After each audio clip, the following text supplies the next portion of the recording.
I'm me, you're me, and this is Wiggly's Book Club, episode 009.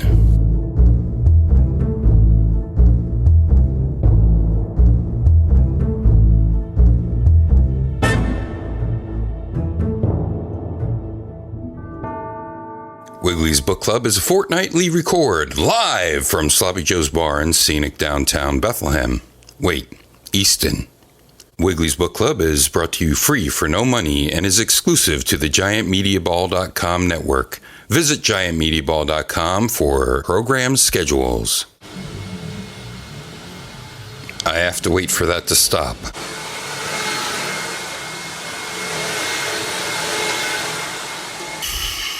Fuck it. Without further ado, let's go down to Sloppy Joe's Bar for the 1990s Secrets of the Game series classic Secrets of the Game series TurboGrafx-16 and TurboExpress Secrets by Russell DeMaria and Andy Eddy. Wiggly?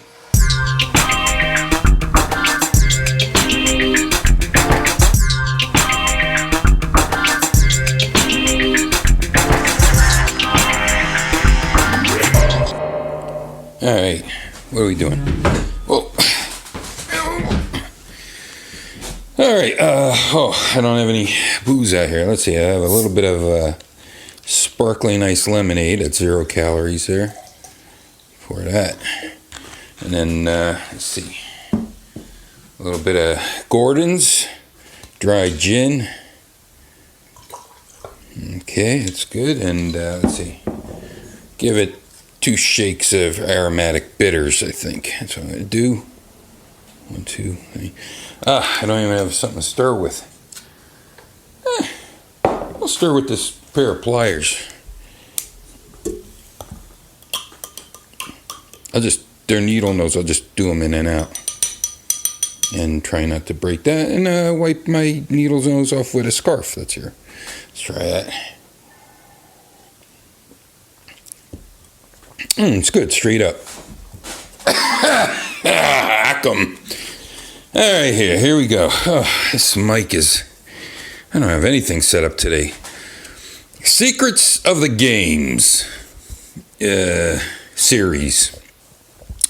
TurboGrafx-16 and TurboExpress Secrets. Russell DeMaria and Andy Eddy. This is the first drink I had. Simply the best. More secrets, tons of graphics, instant mastery of the most popular games for beginning and advanced players. The graphics are black and white and pretty. Yeah, I remember this. Now, this is by Prima Publishing. Now, you know Prima because they usually make a lot of official guides. I don't know if they still do, maybe. I don't play games anymore, so I don't know. This would have rocked you $9.95, $13.95 Canadian. But I got this on a markdown because I have the X on the back of the barcode. I know they came out with a second edition of this, believe it or not, which this one's in cyan and yellow. The title, and I think there was one either in purplish or reddish. The unauthorized edition for both TurboGrafx and TurboExpress. Well, why wouldn't it be? It's the same damn system. Simply the best. Instant mastery through amazing strategy sessions. Here I am. Take a drink of that. That's good. The hottest secrets covered in greatest detail. Graphics that show you how to do it. The newest raddest games, including Bloody Wolf, Legendary Axe 2, Splatterhouse, Blazing Lasers, Keith Courage in the Alpha Zone, Bonk's Adventure, Legendary Axe 1, Newtopia, Dungeon Explorer, Monster Lair, Dragon Spirit. It says brand new point in a Legendary Axe 2. It's brand new with 2 exclamations points. Russell DeMaria is former senior editor of PC Games and former contributing editor of GamePro. Yeah, way former. Today he devotes 100% of his time to discovering the most outrageous game secrets and writing about them. I wonder if he's still alive. Andy Eddy is executive editor of both TurboPlay and Video Games and Computer Entertainment, both magazines I loved. He is considered by many to be the world's top expert on TurboGrafx and TurboExpress. Oh, Andy Eddy, we got to get him on a We Talk Games there. I got to talk to my producer, Kyle. Are we recording? 406. Thank you. Thank you, 406. Prima Publishing, unofficial guide, not endorsed by NEC Technologies, Inc. Who cares? They gave up on their own system. They're like Sony and that Sony Walkman Express. What do you call that? That Sony does. PSP goes. TurboGrafx-16 and TurboExpress Secrets. Secrets of the Nintendo game secrets, Sega Genesis secrets, TurboGrafx-16 and TurboExpress Secrets. So evidently this is what you could have gotten, those types of other crap systems. And then the Turbo, burp by the way, that's tiny, it sucked. That's a little bit stinkier, no good. Quantity discounts are available from the publisher Prima Publishing and Communications, P.O. Box 1260 TBO, Rockland, California 95677. Telephone 916-624-5718. Give them a call, why don't you? On your letterhead, include information concerning the intended use of the books and the number of books you wish to purchase. U.S. bookstores and libraries, please submit all orders to St. Martin's Press, 175 Fifth Avenue, New York, New York, 10010. Telephone 212-674-5151. Printed in the United States of America. TurboGrafx-16 and TurboExpress Secrets. Russell DeMaria and Andy Eddy. Prima Publishing Communications. Oh, God. Let's just get to the copyright. Copyright 1990. Copyright 1990 by Russell DeMaria. All rights reserved. No part of this book may be reproduced, transmitted, blah, blah, blah. And I ignore that. Library of Congress. Library of Congress cataloging and publication data. DeMaria Russell. 1948 to TurboGrafx-16 and TurboExpress Secrets, Russell DeMaria. How about that? 1948. Is that when he was born? What I'm going to do here, I'll read you a little bit of what the table of content. How am I doing on time? 6:37. Got to get that rope trick in. First words, page 1. DeMaria's Guide to Games, and then the complete story on 9 Blazing Ladders and Lasers. Blazing Lasers 9. Great shooter. One of the first games I had for the system. That and R-Type. It was weird. I came home with 2 shooters.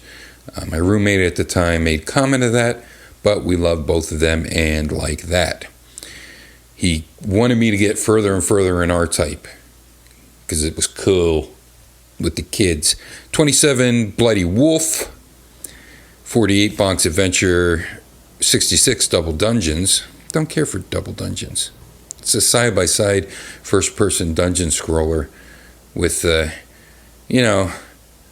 animation of like a PowerPoint presentation. But a lot of people like it.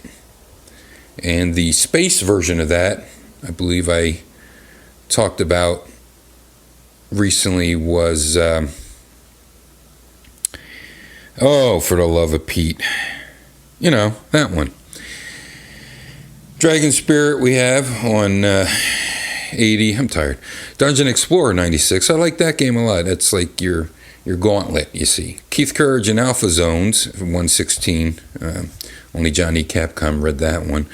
134 Clacks. You get some Clacks Wave tips. Legendary Ass on 142, Legendary Ass 2 on 160, Monster Lair CD on 176. I had to designate that as CD as if there was a Monster Lair non-CD for the TurboGrafx-16. It's Newtopia, which I dug, and it's a big Zelda ripoff, but who cares? 200. I hated Zelda at this time, so good for me. Newtopia 2, loved it. 225 Space Harrier, 234 Splatterhouse, and of course 248 TV Sports Football Holy cripes. Hut, hut, hut, hut, picks. Plus a final note on 253. This is what I'm going to go for right now. 650. Oh, I can't read. Oh, 855. Okay, 10 minutes in. Parent's Guide to Video Games 253. And I'm going to read this. And I remember this is from 1990. So a lot more things have been given on the thing with the people and the guys and the stuff and the television. Chapter 25, A Parent's Guide. Am I blowing out? I look like I'm blowing out. I feel like a little music. Parent Guide, they like to rock and roll. The kids, they like to rock and roll. And parents hate the rock and roll. Let's see, Bionic Boogie. Let's see,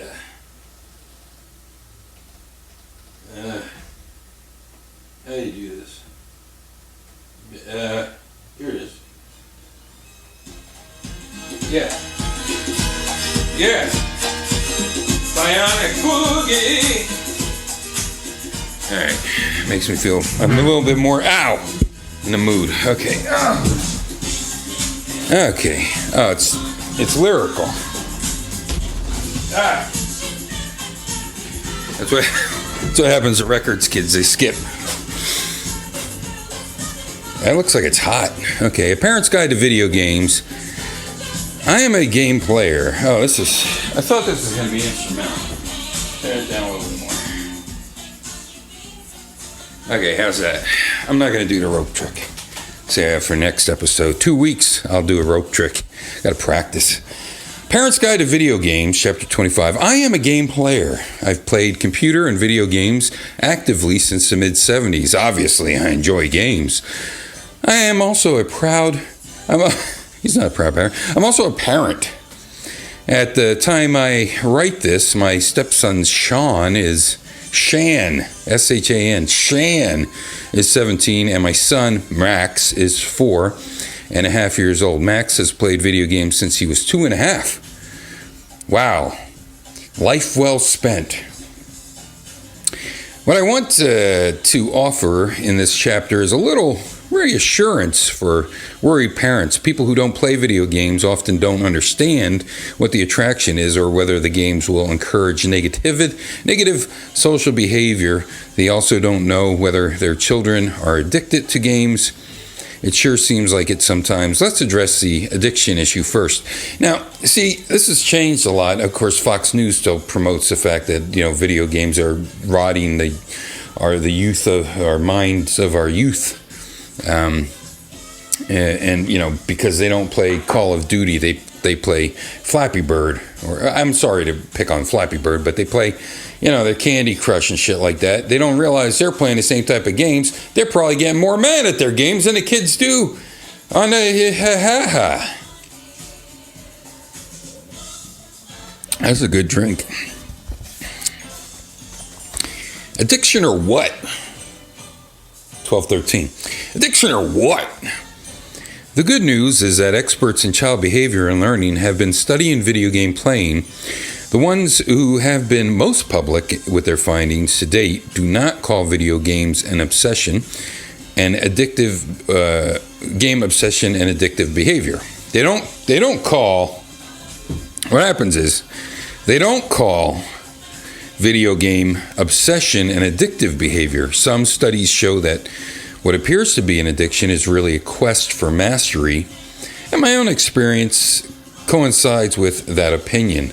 Once a game is mastered, it is no longer of much interest. Just like porn, once you watch that, maybe you get 2, 3 out of it, that's the end of that. So porn addiction, no, it's the quest to master porn. Let's see. In some cases, mastery is beyond the reach of the child. Often this is because they lack some basic knowledge of the strategy necessary for success. That's why a book like this can help. I knew a book show was coming. Okay, can help. If they have tried everything, they can find some hints and solutions in this book that may allow them to accomplish more than ever before. Good, crazy. Get Game Genie. But I'm digressing. Yes, you are. You're also shilling and plugging and whatever. Shameless plugs. Hair plugs. The point is that the temporary obsession that kids feel about their games is not an addiction. In fact, in most households, children begin their association with video games by playing for hours every day. They do seem quite obsessed. Some parents feel considerable alarm at that point. Now it shows a kid, I don't know, it looks like he's tying his shoelaces, but I guess that's a game controller. And he's sitting in front of a big TV, and out the window you can see two kids throwing a ball around. Now in the next shot, that's sort of catty corner, diagonal to it, diagonal down, is a television there by itself, the poor TV sitting by itself. And outside is now three kids throwing a ball around. So evidently one of those is supposed to be this punk that gave up on his game. However, my experience is that these same kids will start to taper off. They'll go back to other activities that give them pleasure if left to their own devices. They'll watch television or read books. They'll participate in sports or other social activities. And they'll generally live a healthier life. And not boil My Little Ponies in a jar of their own cum. What's Jean-Luc Picard's favorite drink?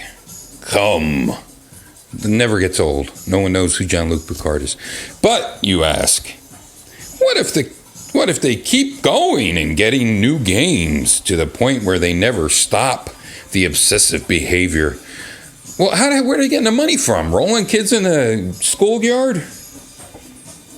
Pardon me. What lemonade is 1540.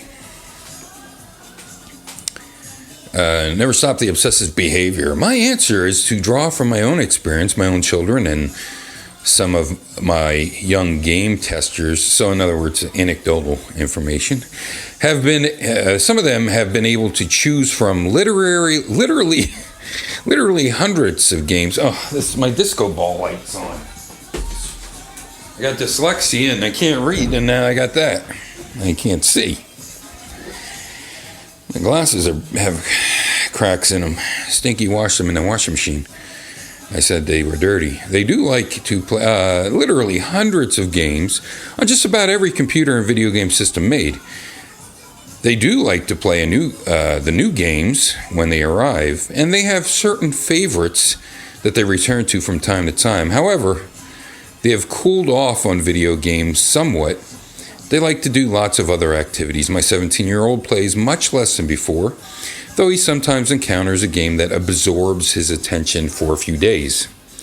Since I'm paying him to play games for me to write about in books, he now sees many of the games as business opportunities.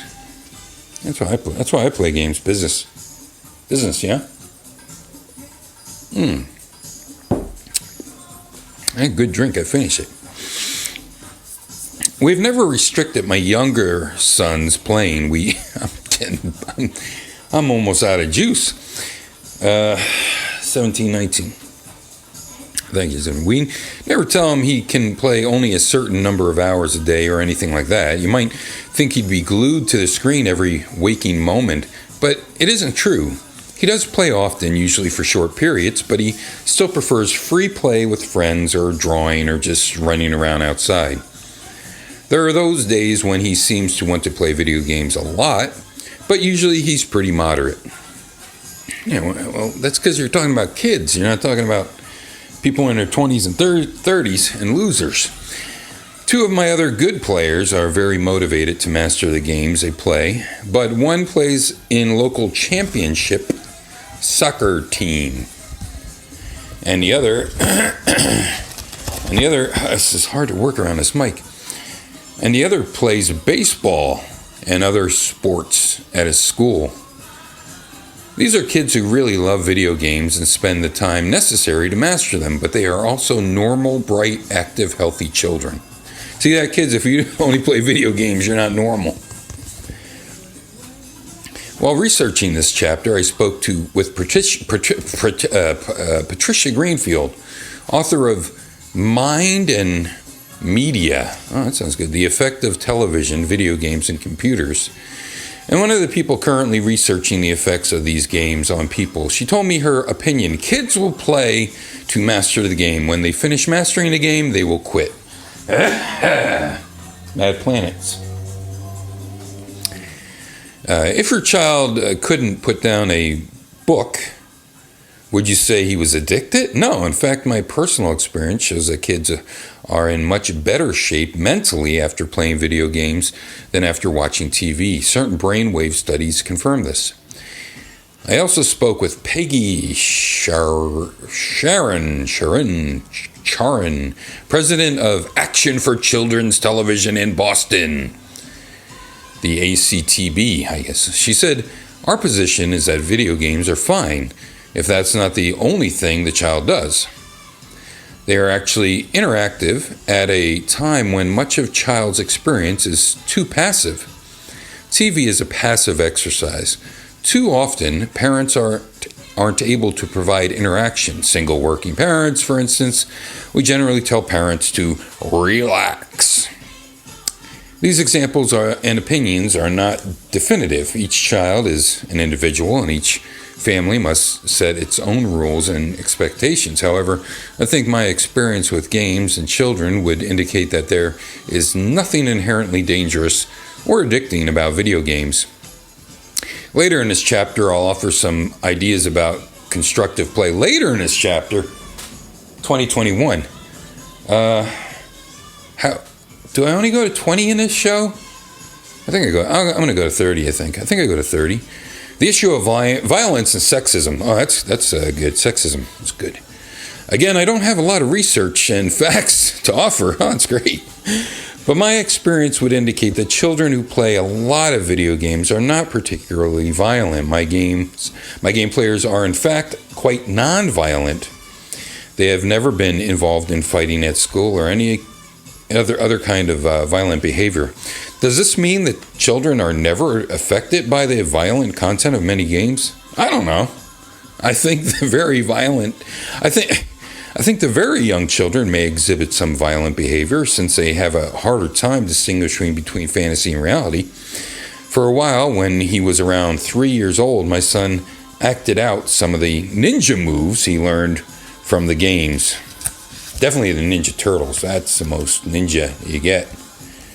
Or Ninja Clowns.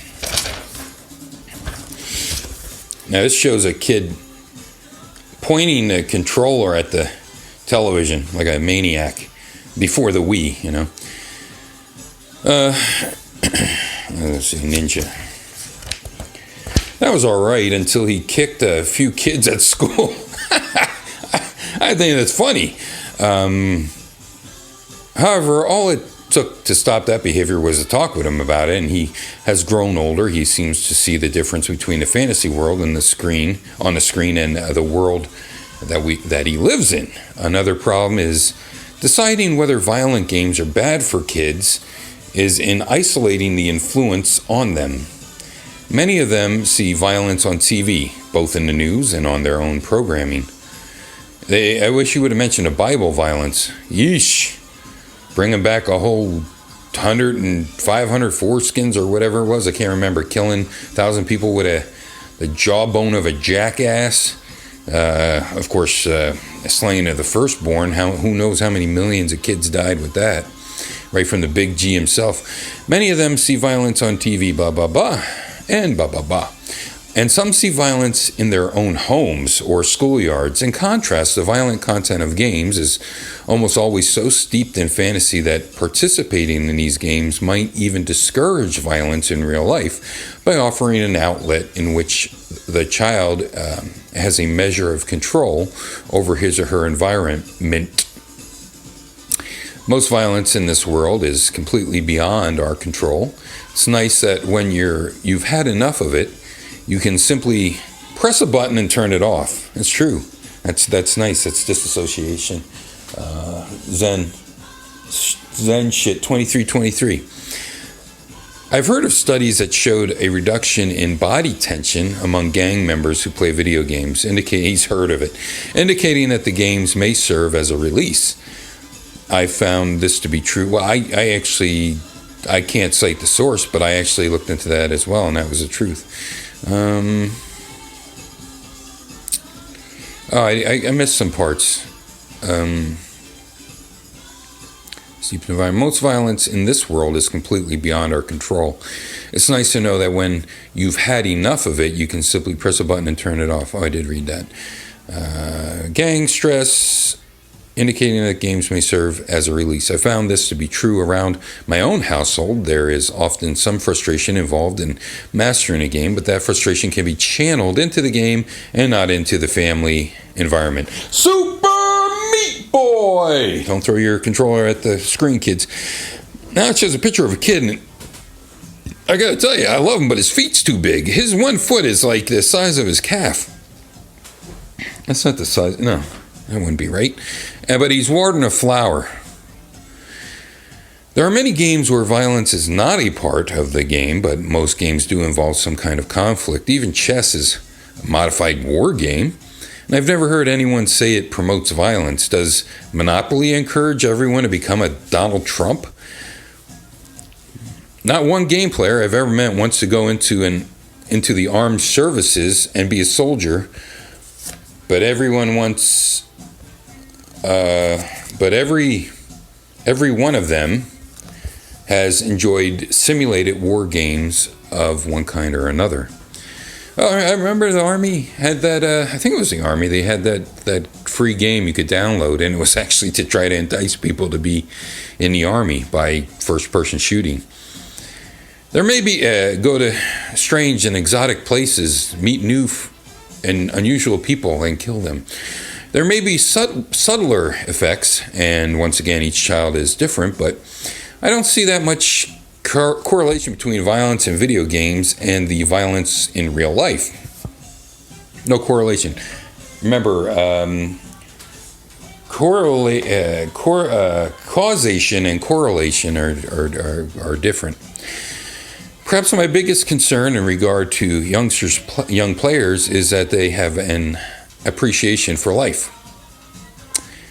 Since many games involve the wholesale destruction of enemy monsters and other characters, it is important that they recognize this destruction as a challenge in the game, but that they don't think destroying real creatures is okay. Again, I haven't seen that to be true, but it wouldn't hurt to discuss the issue with very young players. There is concern that girls don't play video games as much as boys. There are some new games coming out that will appeal more to female players. Remember, this is 1990. And at least one game developer has asked me to consider developing games that women would enjoy. In my own experience, I found that women prefer puzzle games over shoot-'em-ups. Hey! He means shooters, action games. However, the problem of the gender gap has not been solved, and I don't have an easy answer. On the other hand, the situation hasn't been entirely ignored. I expect lots of research will be done and lots of new approaches tried. Perhaps some will succeed. 2715. Frustration. Many games are very hard to master. One thing you'll notice, and this varies from player to player, is a certain level of frustration. Now this he fucking drop kicked his turbo stick. I mean, this is at least a $50 controller with a joystick on it. He is just drop kicking it. No, I mean he's punting it. Yeah, that's it. Players, a certain level of frustration. Some players are very mild about their frustration. As an example, one is of the best known video game players in the country, Don Newert, rarely gets flustered. If he encounters a situation where he has a lot of problems, his usual response is to mutter a mild, okay, and then he tries again. Perhaps that's why he's one of the best. In contrast, you may see your own kids yelling, crying, or even throwing a controller on the floor. Crying! Remind them that it's only a game. They won't appear to listen, but if you keep telling them, they'll hear you. If the frustration gets too acute, tell them to take a break and come back to it. Put a pot pie in the oven, kids, and then come back to Game controller. I ain't gonna finish this shit. Game players have a high correlation to the skills needed by such professionals as engineers, architects. Did I skip something? Yeah, I did. Shit.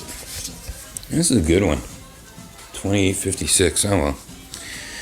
Read the next paragraph. What do children learn from video games is the next one. I don't tolerate any kind of violence. When my young son threw the controller across the room once, he was barred from the games for several days. He learned very quickly that such action wasn't tolerated, and he stopped acting out that way. He still gets frustrated, but he controls his violence. I also get frustrated when I play some games, so I understand the feeling and can sympathize with him. On the other hand, I don't let him keep playing if the frustration appears to get too acute. It is clear that my son is learning to control his emotions by dealing with these frustrations. It's early to tell if that control will carry over to his real life, but I think it will. In time, most players will give up on a game that's too hard and move on to something else, easier. However, they may return to the hard game a month or more later and suddenly find success where there was only frustration before. And this shows the dad taking away that turbo stick. That's what it's called. Turbo stick. And he's carrying it by the cord. Now, you don't want to do that. He's dangling in front of his kid, and his kid looks all slumped over and sad. So he must have got a licking. And that's it. That's it for today's show. What do children learn from games? Nothing. I see Adventures of Lolo mentioned in here. How to live with video games. It looks like a grandpa talking to a young kid. Here are some homegrown guidelines and suggestions on how to coexist with your video game machine. Communicate. Encourage other activities, especially exercise. Just reading the highlights here. Use the desire for games as a motivator. Get involved. Green-eyed monsters or machine gun-toting, muscle-bound soldiers are probably not your idea of entertainment. That's my idea. But you can share. I'm almost 50, but you can share a lot with your kids if you ask some questions. Try to see beyond the subject matter. Realize that those same monsters and soldiers could be cubes and triangles, and the gameplay would be essentially the same. It's the challenge and the action that attracts the kids. So ask them how they play their games and how they succeed. The kids will think you're cool for being interested, and who knows, you might even learn something. And then it goes into the future. And once again, I want to mention Mind and Media, The Effects of Television, Video Games, and Computers by Patricia Greenfield. $14.50 in cloth or $5.95 in paperback from 1990, Harvard University Press. So it's probably some type of master's thing, thesis. TurboGrafx and TurboExpress Secrets by Russell DeMaria and Andy Eddy. Back to me in the studio.